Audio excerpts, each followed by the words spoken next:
Welcome back to another episode of the Next Level Minds podcast. My name is Chris Chapman, and I am your host. For those of you who are tuning in for the first time, this is a podcast dedicated to those who want to reach a next level in their business, personal, or career life. Every other week, I'm blessed to sit down with a fully qualified guest, entrepreneur, content creator, or mover and shaker in their industry and walk through their story of how they have gotten from point A to point B and overcame various adversities along the way. Now, before we dive into today's episode, I just wanted to take a second to really reiterate my main goal, which is to impact over 1 million people by helping them reach a next level in their business, personal, or career life. So if you have not done this already, please take the time to subscribe to Next Level Minds on Apple Podcast and share this episode with a family member, friend, or colleague who you think will really get some value out of it. Now, on to today's episode. I am sitting down with Jenn Andrews. She's the founder of the Move for Jenn Foundation. And what this foundation really is a nonprofit that helps amputees really become active again who have really lost a limb to sarcoma or other affiliated diseases. What they do is they really help these amputees get back on their feet and get back to living the life that they once lived. And the reason she started this organization is because she actually was diagnosed with cancer not once, but 2 times. And that cancer was sarcoma. And during her second round of cancer, she unfortunately had to get her right leg amputated. And Jenn and I chatted on the phone before this episode. And what I can tell you is her story is pretty incredible. Just about the things that she's overcame and about the learning lessons that's really, packed in there. So I'm super pumped to unpack her full story. I know we're going to touch a lot on the importance of mental health and also the importance of physical health and just overall, how to live your life in a positive way. And we're also just going to, again, unpack her full story. So other than that, guys, thanks again for tuning in to this week's episode of Next Level Minds. And as we like to say here, your mindset is your greatest weapon for the battle of success.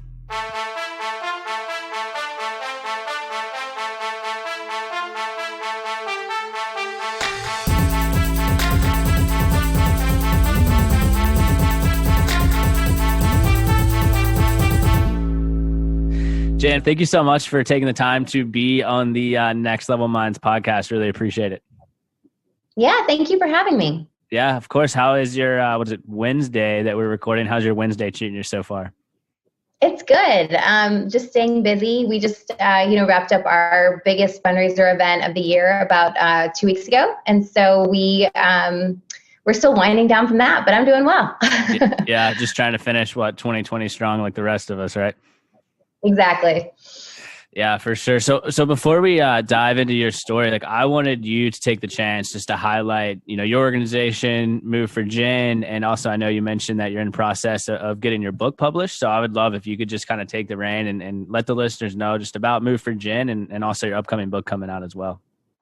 Yeah, definitely. So Move for Jenn Foundation is my nonprofit. We're a 501c3 local in Charlotte. We try to help local first, but we do help nationally. We help fund activewear prosthetics to people who lose a limb to sarcoma, cancer, and affiliated disease. So for those of you who are unfamiliar with sarcoma, it is a rare cancer without a cure. It's extremely underfunded. There aren't good research options. There's not good treatment options.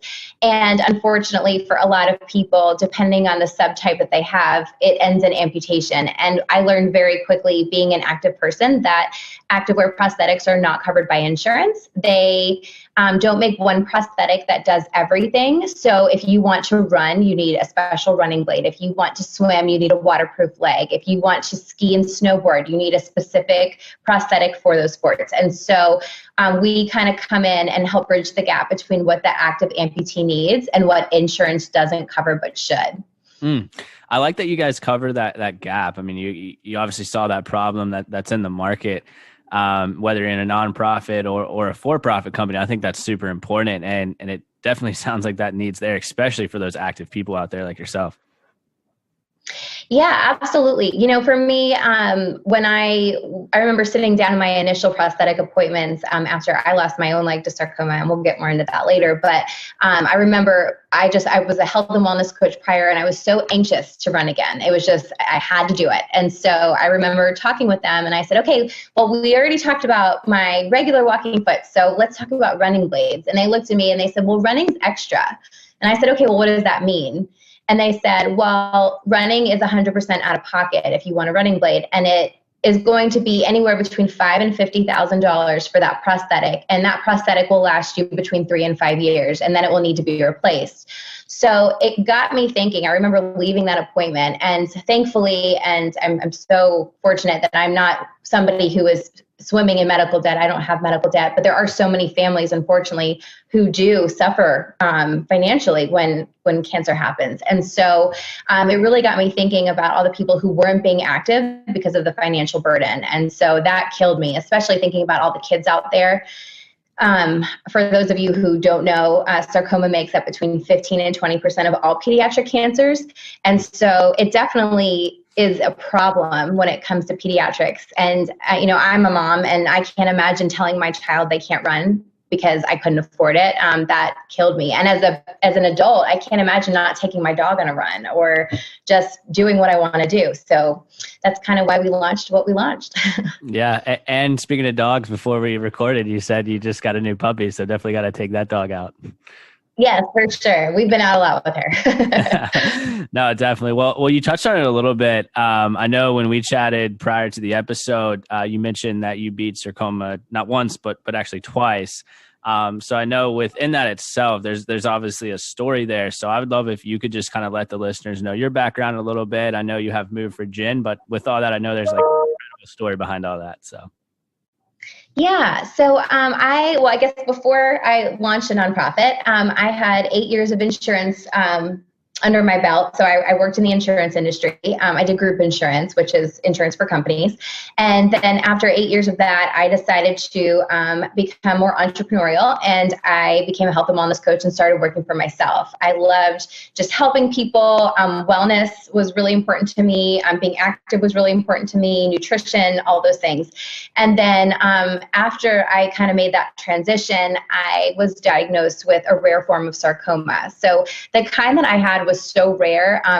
Just for anybody listening, my story is kind of crazy just because it was found while I was getting a pedicure. So the nail tech who was massaging my feet, which like most women who enjoy going to get a pedicure, and men, there's plenty of men who like pedicures, that they were massaging my feet. And when they pressed down on the top of my foot, you really had to press hard. But the woman found a pea-sized nodule on top of my foot. I didn't have any pain. I didn't have any symptoms. I had no issues. And she asked me if I had ever noticed it, and I hadn't. So after I left that appointment, I made an appointment with a physician that I know very well. And he told me that it was nothing to worry about, that it was probably a benign cyst. It's common. It's nothing to be concerned about. And I didn't have any pain. So I just thought, okay, yeah, it's fine. And then when I was pregnant the second time with our son, my kids are 14 months apart. And when I was pregnant the second time, it went from a pea-sized nodule to a golf ball on top of my foot. So I knew I needed to do something, but being young and pregnant, they don't do anything for you. So I waited until after I had my son, and then I was biopsied. Everything came back benign. Again, we still thought this was no big deal. And we decided I still needed surgery anyway, just because of the location. As a woman, I like to wear high heels. I like to dress up. I like to wear strappy sandals. And all of that really wasn't a great option when I had this mass on my foot. So I had surgery. And then 10 days post-op, I went to that appointment thinking that I was just going to have stitches removed, maybe check my incision, no big deal.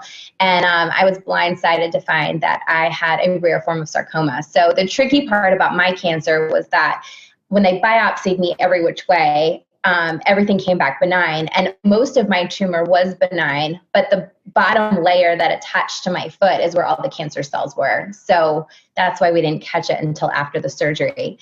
I was in remission for 3 years, and I thought for a while, maybe this isn't something I have to worry about. And so I was followed by scans and things of my lungs and my foot for 3 years, because if my cancer was going to spread, most of the time with sarcoma, it'll go straight to your lungs.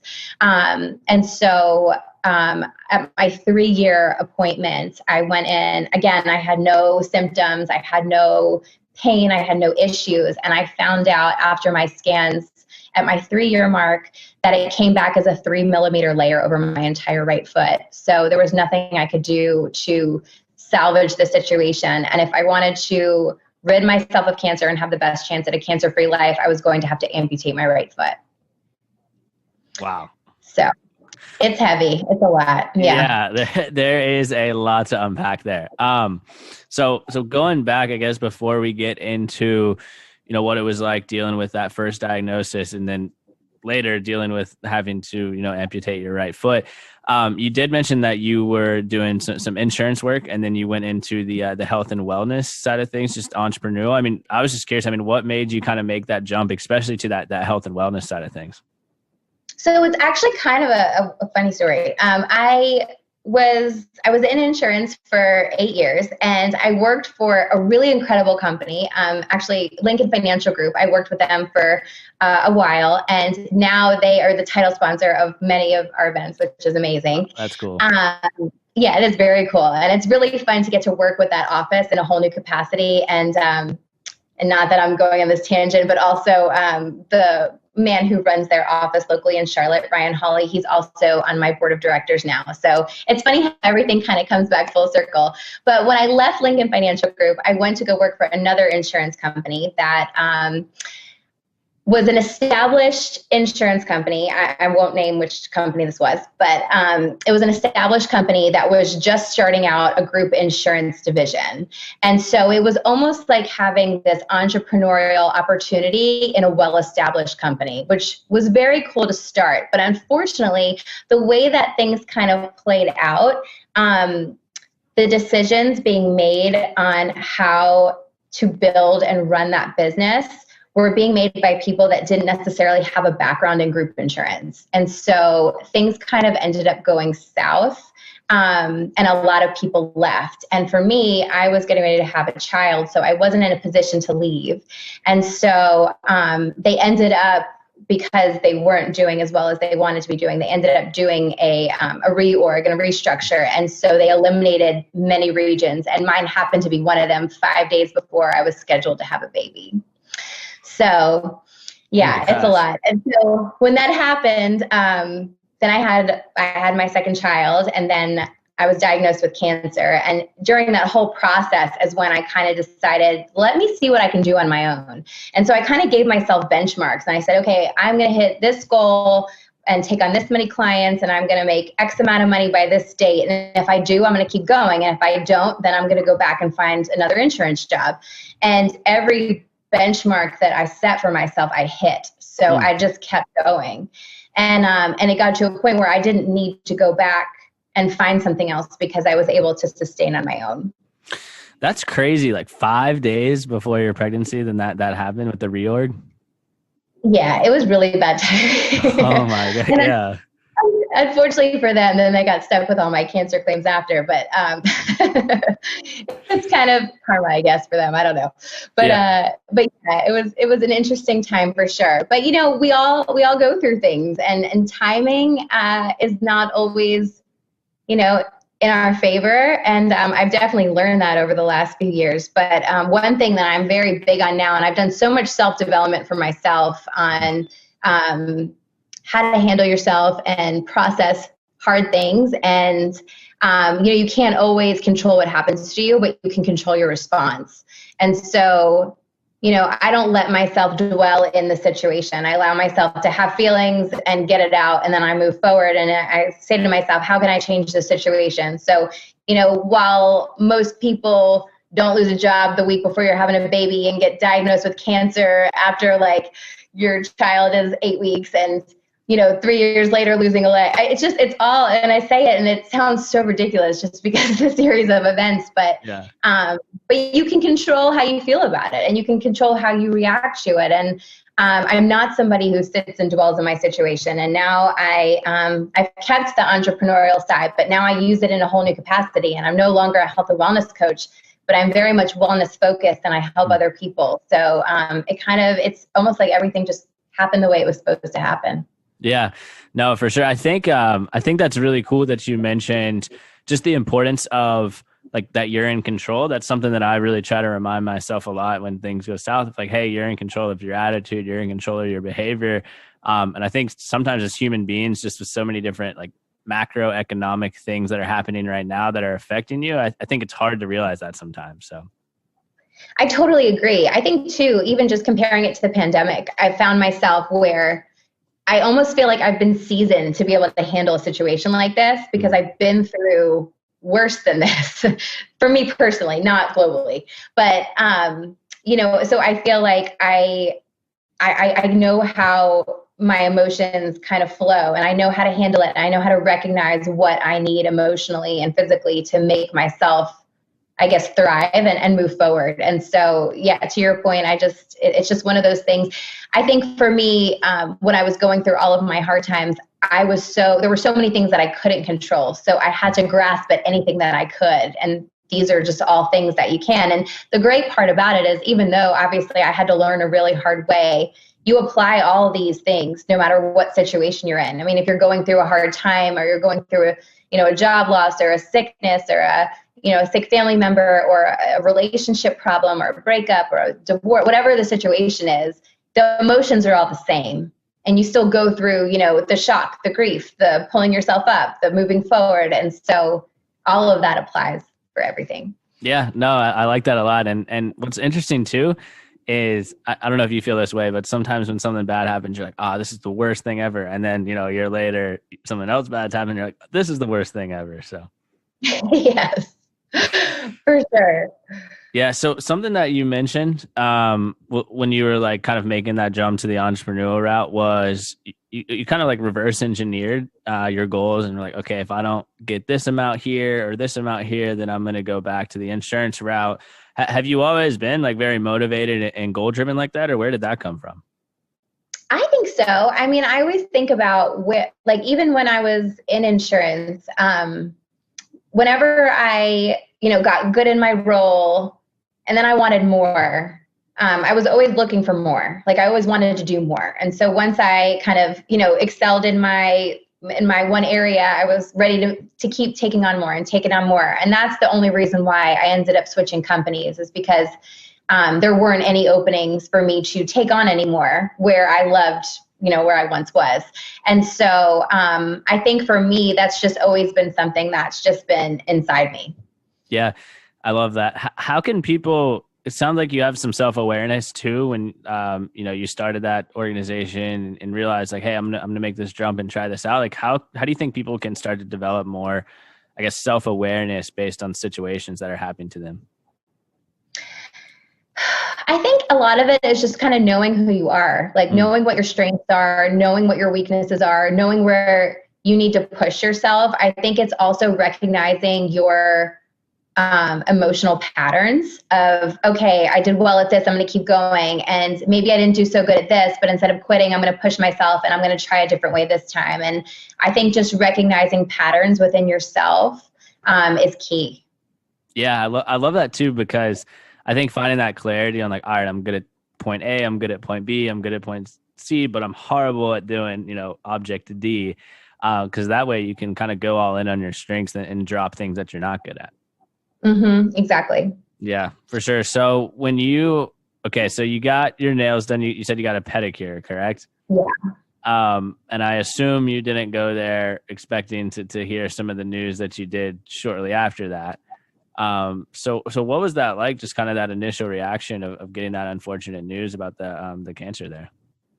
It was a lot. When I was first diagnosed post-surgery, like I told you, I had just had a baby 8 weeks before. And so when I went for my follow-up appointment, I had biopsies and everything before my surgery. So in my mind, I thought, I'm in the clear. This is no big deal.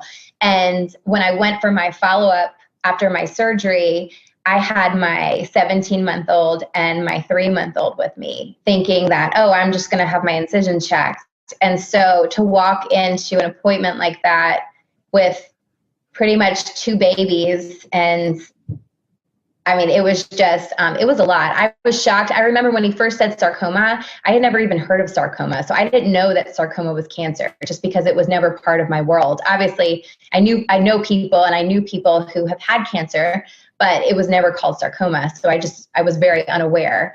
And once I started researching and learning more, I realized how scary of a diagnosis that really is. And so for me, I remember in that initial appointment, I said, well, what if I don't want to have to worry about this again? And in my mind, I thought, oh, well, go in and do another surgery and carve out a clean margin.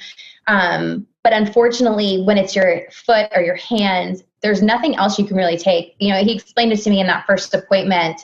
And he said, take your fingers and run them over your hand. Like, what do you feel? You feel skin, you feel tendons, you feel bones. There's not anything else that we could have taken. He said, you know, if this was in your thigh or your arm where there's muscle, there's more options for you. But unfortunately, for where it is, there's nothing we can do. And when it came back, you know, initially we thought if it came back, we would catch it early in a scan and it would come back the same way it started in a small spot. We'd carve it out and move forward.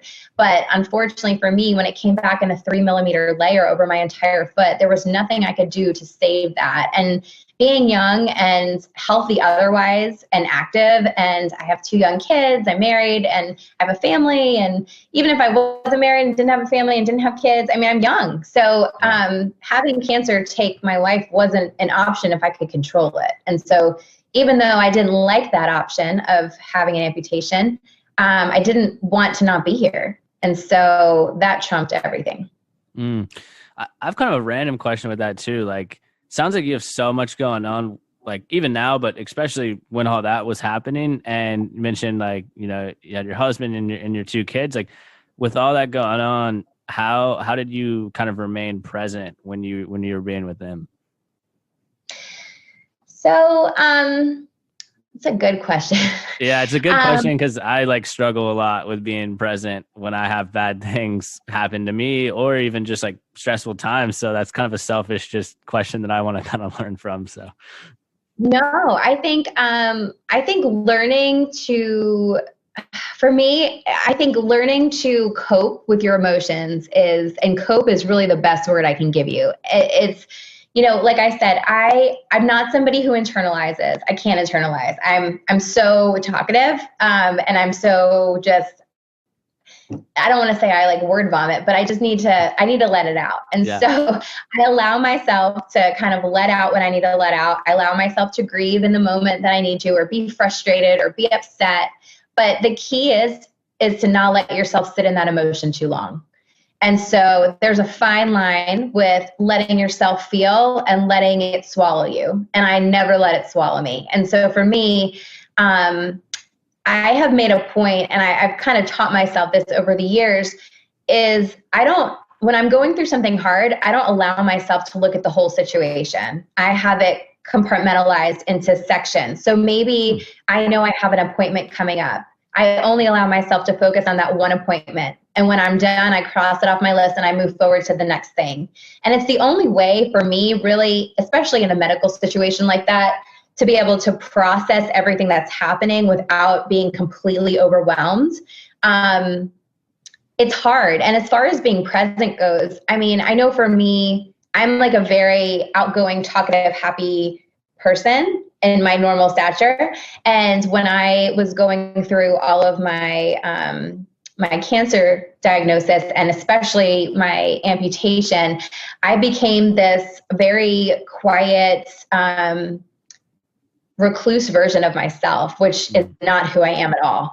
And one thing that I've been very open with is when I was going through that, I did, need to rely on taking anti-anxiety meds because it was taking over. And it's not something that I had to do long term, but it's something that was situational, and I recognized that. And I think a lot of people sometimes are afraid to ask for help when they need help. And sometimes you need, to talk to somebody, or sometimes you need, medications to help you cope with things.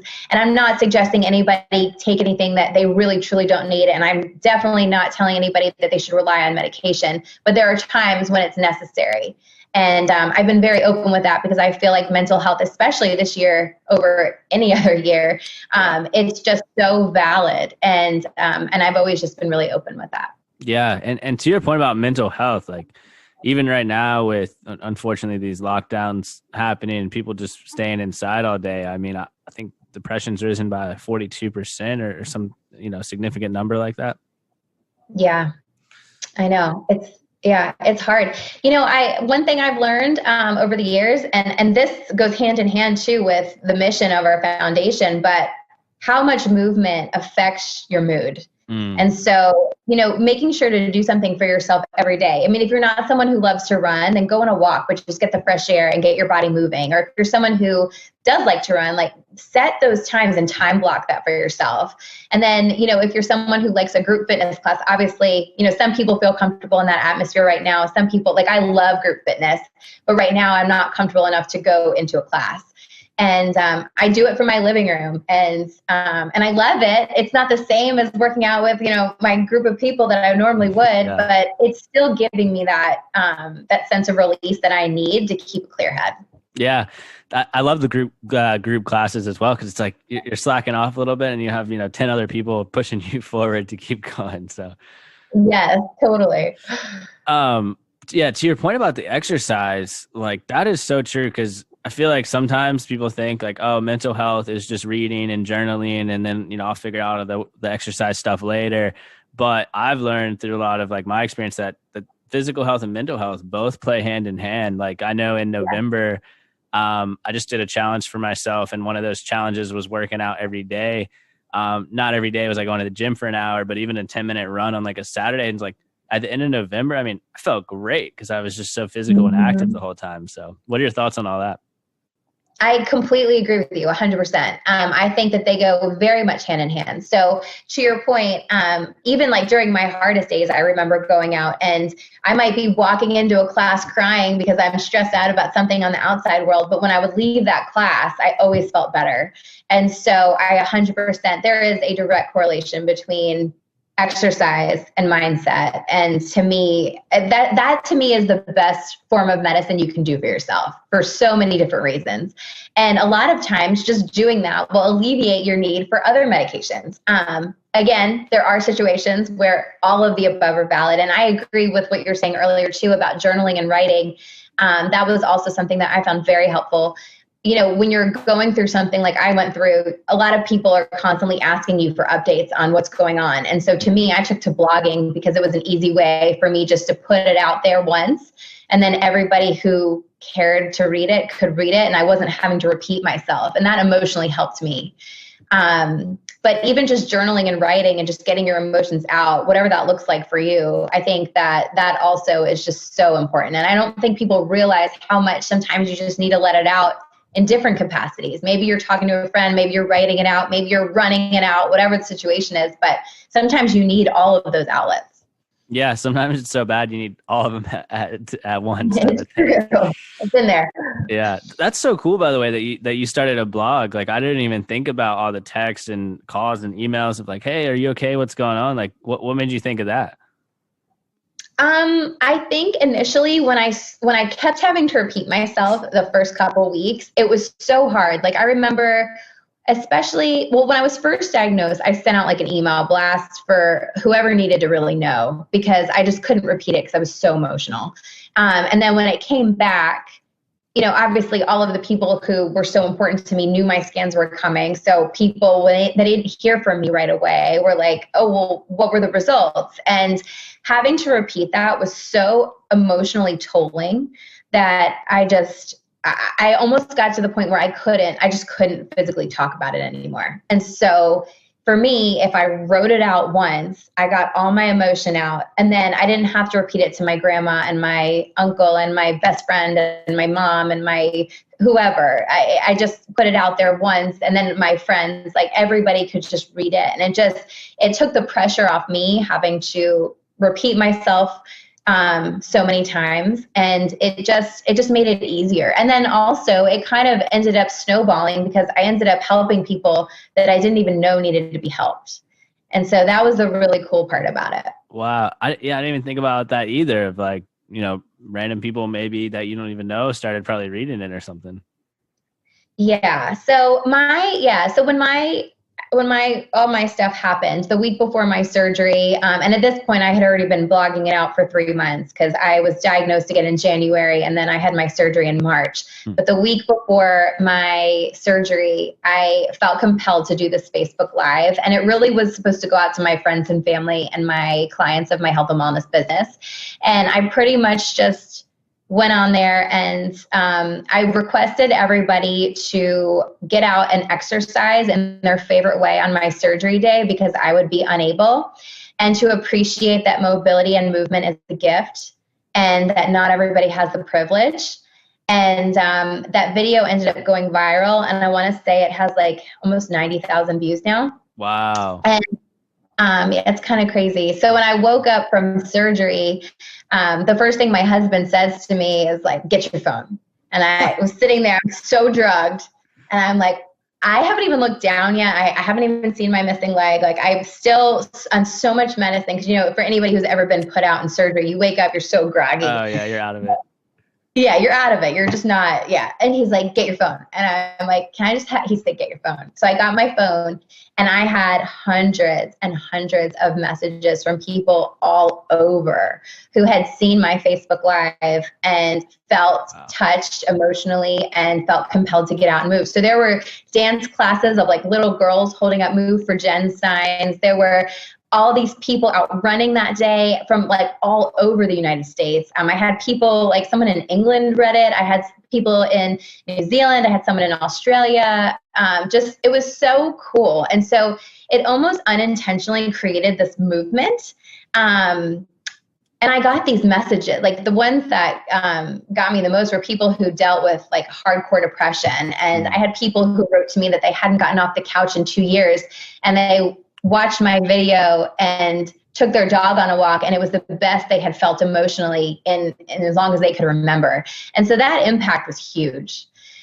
And I also think, and my mom says this all the time, but she says that the way that all played out and the positivity that came back to me because of that video is what pulled me through. And it's so true.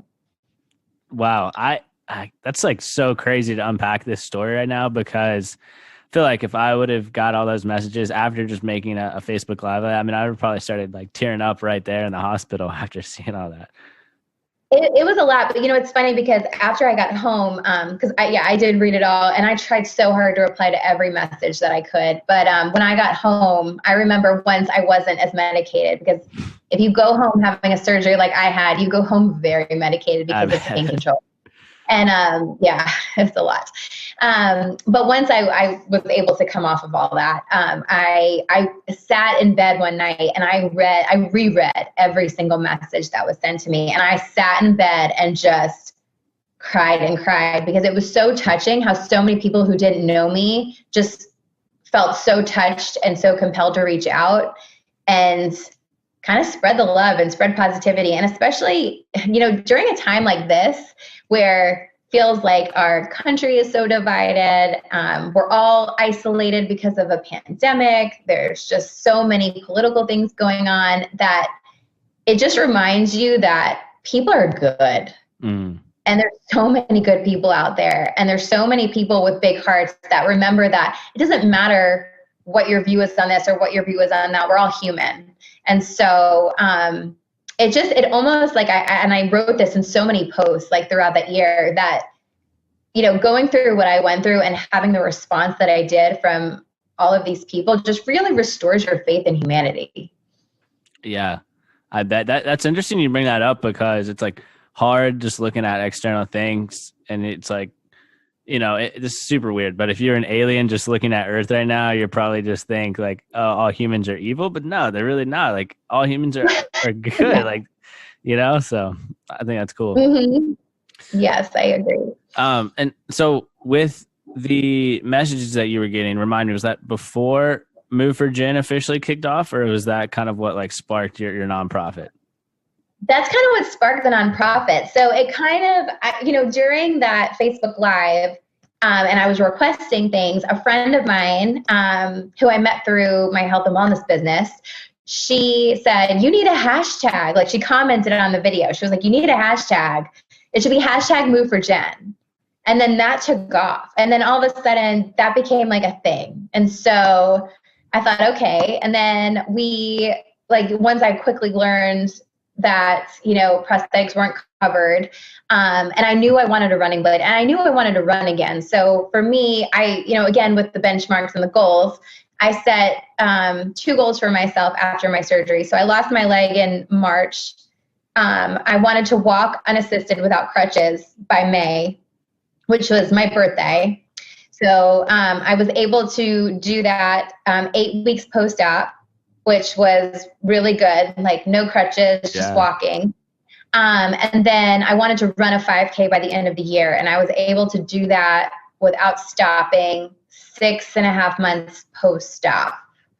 So I ran the Isabel Santos Foundation race locally in Charlotte. And that was awesome. Actually, my oncologist came and ran it with me. And at that point, really cool. It is really cool. He is the best doctor in Charlotte. I'll just say that. But so it just kind of became, almost like a movement, and then like the Move for Jenn movement. And then we launched our nonprofit, and it's just been so cool because we've been able to, at this point, we've been able to fully fund 14 people to become active again in the last 2 years. And we're planning on trying to do a little bit more before year end if we can squeeze everything in. But it's really cool. And the cool thing about my foundation is that, yes, it's called Move for Jenn. And yes, it started with me. But the best part about it at this point in my journey is that the foundation is no longer about me. And that's the cool part. It's about the people that we help and their stories and their communities and rising them up. And that's just the best part. We're able to kind of restore what cancer stole for these people, and we're giving them back a piece of their life. And that's the best part of it. Yeah, I love that. And it's like, I'm sure that keeps you going when you know that you're impacting lives like that, right? Oh yeah, for sure.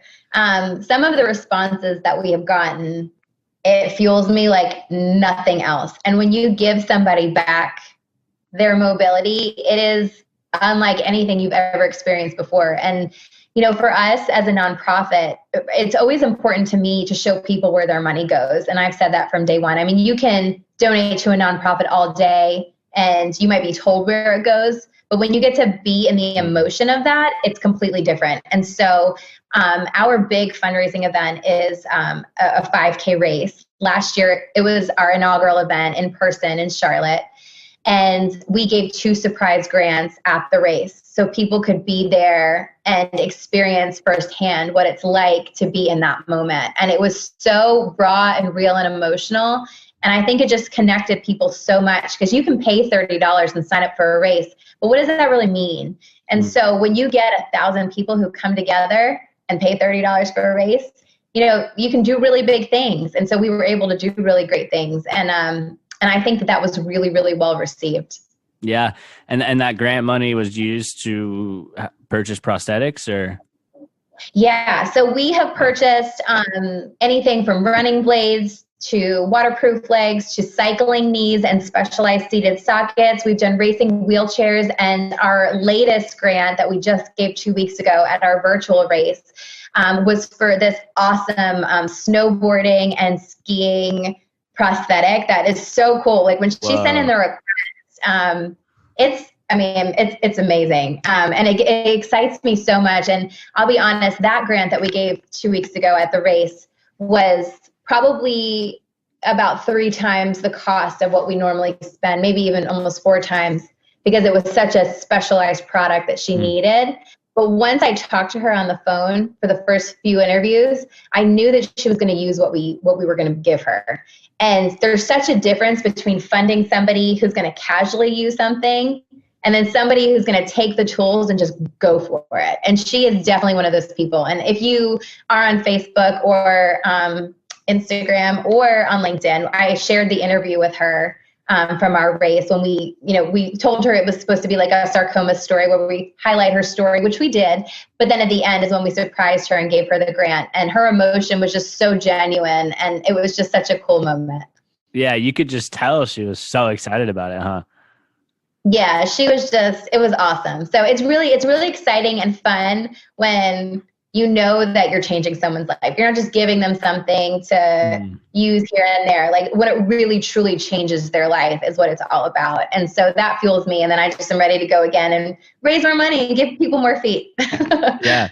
What was it like giving the, I guess, first person, a prosthetic leg from raising money? Like, do you remember what that story was like? Oh yeah.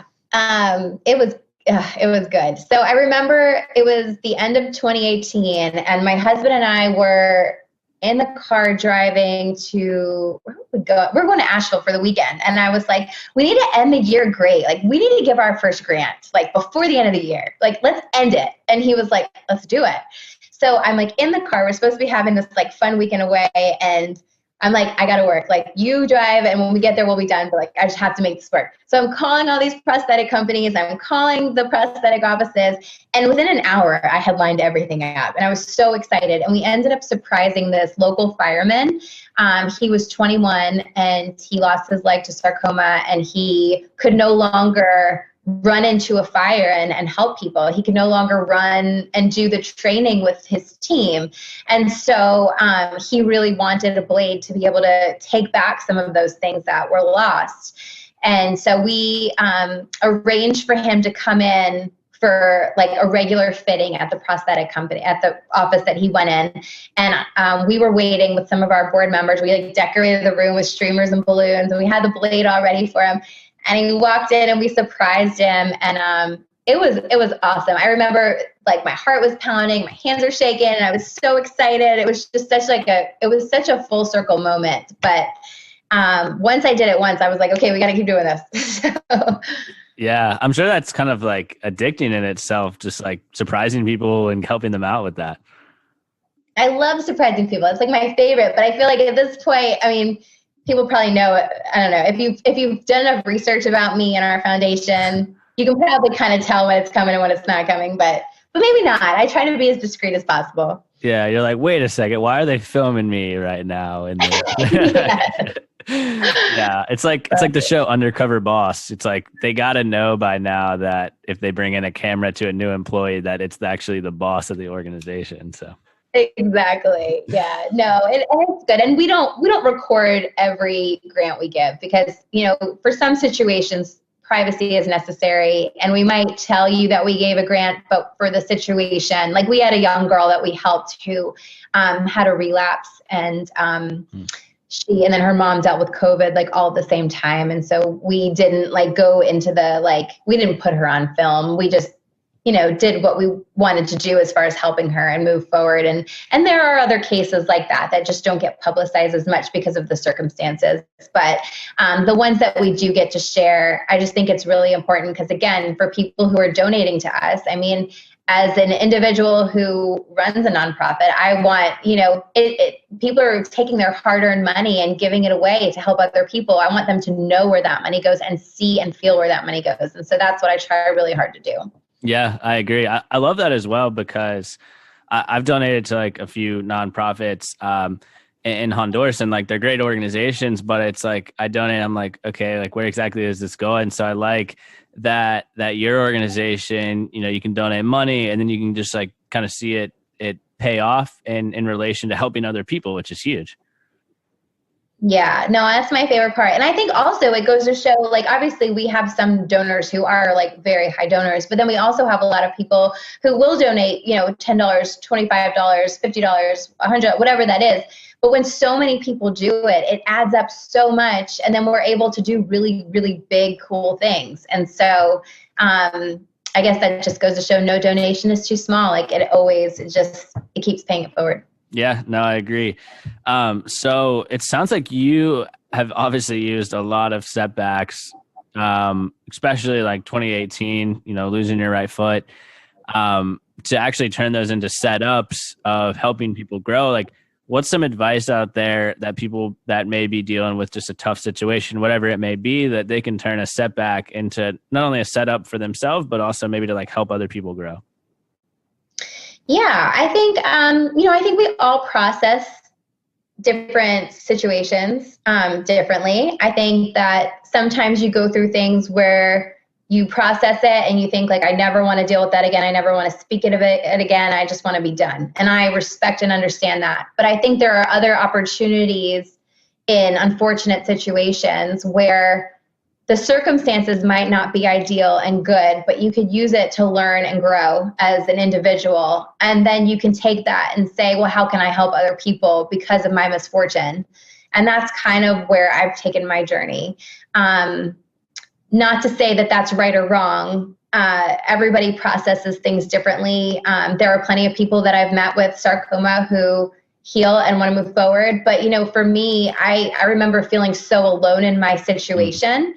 And regardless of if it's cancer or, sickness or a relationship issue or a work issue, if you feel isolated, that's the worst feeling you can have. And so for me, it was just so important that anybody that I could help not feel the way I felt was just so important to me. And that's kind of why I chose that journey. For other people who might be experiencing similar emotions, I think you just need to assess where you are. If you're somebody who wants to take that and use it to help other people, by all means, you absolutely can. And then you can also know that you're not alone. But if you're someone who just needs to move past it, I feel like that's okay too.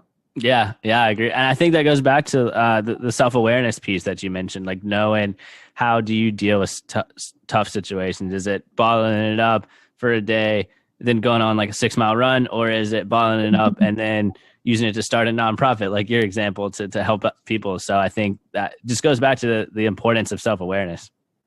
I totally agree with that. Yeah. So, couple other question here. So I know in your personal life, you obviously run your nonprofit, you're married and have 2 kids. Like, how do you have that work-life balance, especially in this like kind of at-home work virtual environment? Because I know that can be hard to do. Well, this year is the most challenging because on top of all of that, I'm homeschooling my kindergartner and second grader. Oh my gosh, that's crazy. Because of COVID. So yeah, not that I need to, make things even more complicated, but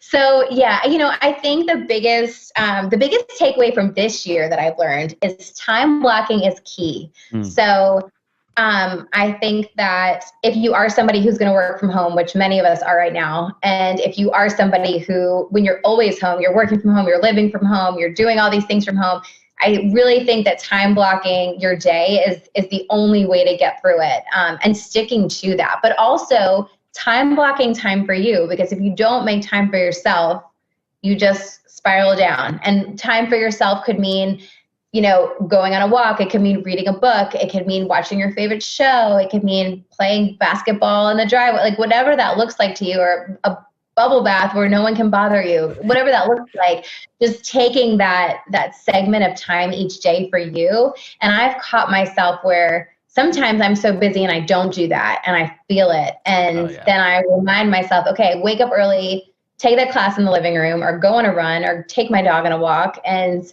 it really does reset you. So I think making time for you is just so key. Yeah, I agree. I like that you mentioned that, because that's something that I have really tried to put a lot of investment into this year. I used to be that person that would work, 8 to 5 on the main job, then do the side hustle from 6 to 10 and then go right to sleep. But now I like have a time block where I block off from 10 to 10:45, give or take, where it's just personal development time. That can be just sitting on the couch, journaling, reading. And because I've kind of blocked that time to just relax and recuperate, I mean, it's helped so much over the last few months. I believe it. Yeah. And just too, like with being busy and having a lot, I think it's important to sometimes just like turn it off. I mean, turn off the phone, turn off the email, just go outside, get some fresh air, and kind of just sounds kind of hippie, but kind of just let your mind like flow into your thoughts and everything too, which is important.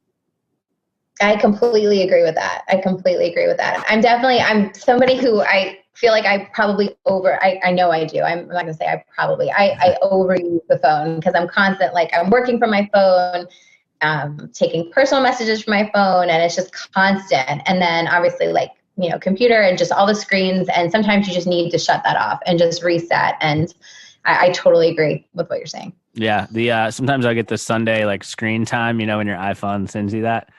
And I don't know if you've gotten that before, but sometimes it's like, oh my gosh, this is not good. Yeah, it's awful. Yeah, I try to not even look at mine because I know the numbers are way too high. Yeah. But yes, I agree with you. And it's important just to have self-balance and to be aware of that. I think it's something that, not to say work smarter, not harder, but that's so cliche, but it's so true. I think especially in a situation like we're all in now, where everything just kind of rolls into itself. You're constantly, you're working from home. And I know for me, even when I worked from home before a pandemic, that meant I was working longer hours because I wasn't in a commute. And so that right there, I was, I found myself, I'm just watching TV. So let me just do this, this, and this. And then, that was from my corporate world. And now in my entrepreneurial world, it's like times 10 of that. So it's hard to shut it off. That's one thing I miss of just being in the car. Like part of my role at my main job is a sales piece. So with that's a lot of driving. I remember that driving time, just listening to a podcast or listening to my own podcast is like some good reflection time. And now it's like, let me just turn on the TV and do work. It's like, no, you still need to have that kind of relaxing time, even in the pandemic and everything. I totally agree with that. So can you touch on just again, the advice, just for controlling what you can? I really liked what you mentioned when we first talked about that. I just want to make sure the listeners can get a hold of that for sure. Yeah, definitely. So I think for me, just, going through all the things that I've been through, which again is not what most people experience, but the emotions of the process of what I went through is the same. So yes, most people won't lose a leg to cancer, but there are people who do, clearly. And, but, regardless of that, if you're somebody who's going through, a situation at work, or if you're going through relationship problems or sickness or whatever that looks like for you, the emotions are all the same. And there are plenty of things that happen along that journey that you can't control. And for me, I was such a control freak. I'm a planner. I like to just take charge of everything. And when you're in a situation where you can't do that, you can control your response. And so that's something that I focus very much on, just to be able to know that I can control something. And so, again, I always let myself feel the emotion that I need to feel. But then I pick myself up and I move forward, and I don't let myself sit in that grief too long, because that's the fine line. And that's, you kind of got to know the sweet spot of letting the emotion out and then moving forward. And so that's something that I've worked very hard on over the last however many years. And I've done a lot of self-development because of it. But you can control your response. You can control your reaction. You can control what you do moving forward with the circumstances you've been given. And I think choosing to move forward is the only way to be. I love it. I totally agree as well. That's something that I'm big on. It goes back to that ownership piece of just taking ownership of both the good things and the bad things that are happening in your life. Absolutely. Yeah. And just for the listeners out there, guys, just to kind of summarize what Jenn mentioned about that, just control your response, focus on what you can control. You can control your attitude, your behavior, your perspective. Sometimes it seems like things are so out of your control, but going back to those few areas, those are what you're in control of. So, well, Jenn, what would be one word to really just describe kind of the journey that you've had so far over the last few years? Maybe perseverance. I love it. Perseverance. Mm-hmm. Cool. That's one of my favorite words. So I'm glad you mentioned that one. Oh, good. Yeah. So with all that said, where can people connect with you? I know you talked about Move for Jenn when we first started, but I want to make sure the listeners have a good avenue to hear more about Move for Jenn, whether they want to just donate or just hear any stories, and also with yourself as well. Yeah, absolutely. So you can go to our website, which is moveforjenn.org, MOVEFORJENN with 2 N's.org. I am on LinkedIn, Facebook, and Instagram, so you can find me on any of those platforms. Actually, my foundation has a page, and then I'm listed as Jenn Andrews, JENN Andrews.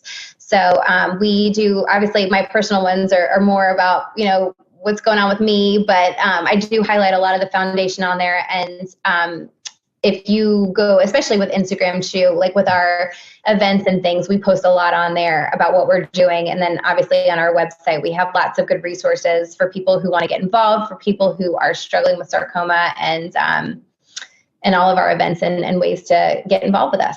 Yeah, cool. Appreciate you mentioning those, and I'll throw a few of those links in the show notes for the podcast. But other than that, Jenn, your story is absolutely amazing. So I really appreciate you hopping on the Next Level Minds podcast today. Yeah, thank you for having me. I appreciate it. Well, that's it, guys. Thanks again for taking the time to tune into this week's episode of Next Level Minds. Be sure to check out Jenn's foundation, Move for Jenn. Other than that, take the time to subscribe on Apple Podcasts, share this episode with a family member, friend, or colleague. And as we like to say here, your mindset is your greatest weapon for the battle of success.